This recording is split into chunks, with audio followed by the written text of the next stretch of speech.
Today I fucked up by texting my date that I might end up marrying him seconds after we ended our date. This just happened to me. Literally 10 minutes ago. I am dying. I am dead. End me now, oh holy ghost. I thought this only happened in some poorly written rom-coms. Kind where life hardly imitates the real one. I want to bury myself and never come to see the light again. Why me? Oh, why me? 10 painfully long minutes ago, exalted by the wonderful date I went with this handsomely gorgeous man who also happened to be a friend of mine for the last 3 years, against my apartment door that I had just closed on his beautiful face, I typed these words that will fiercely haunt me now. Bitch, I think I'm going to end up marrying this guy. This was meant for my best friend, the only other soul I could muster to express my vulnerable feelings. I sent this deeply poetic text to him instead. Do you think there is a void big enough in this planet to hold all my misery? All the embarrassment? Do you think I can make a pact with the devil to turn back time? I would just need 10 minutes. That'd be really nice. Can I please die now? Literal and metaphorical death is the only relief I might know. I am currently in my library, sprawled across the floor intently staring at the ceiling. Man, I think I'll be here forever. TLDR, I mistakenly texted my date that I might end up marrying him as we just ended our date. Realized too late the text meant for my best friend was sent to him instead. Bitch, I owe you an update. Good news, there's so much staring at the ceiling one can do before pure boredom kicks in and the realization that the desire to scream fuck fuck fuck at the top of your lungs will most likely not last for an eternity. Bad news, you guys did me dirty by blasting my still fresh embarrassment on the front page and apparently on a famous Portuguese radio show this morning. Cool.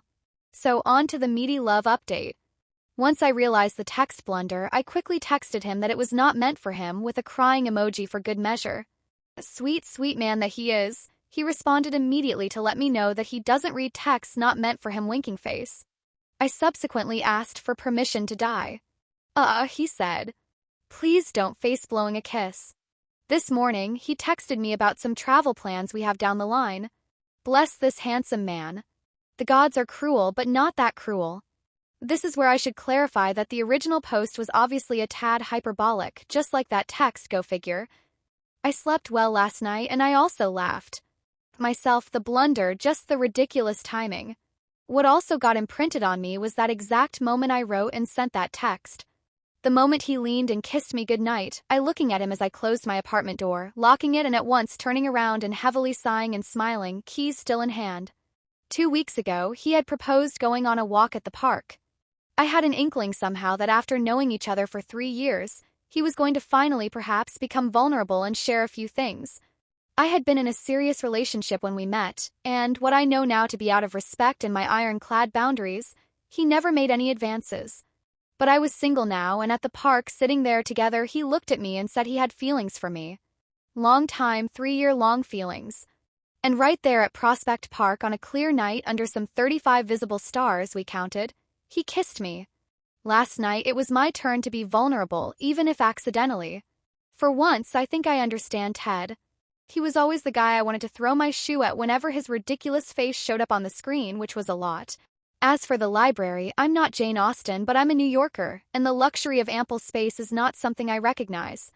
My dream as a child refugee, growing up in deep poverty, was to have a dedicated place for all the books I could buy when I would grow up and have money. Here's a pic of my library nook that I built through vintage thrifting, DIY projects, and patience. The library? This is it, folks. The update. I might prefer this life over any rom-com.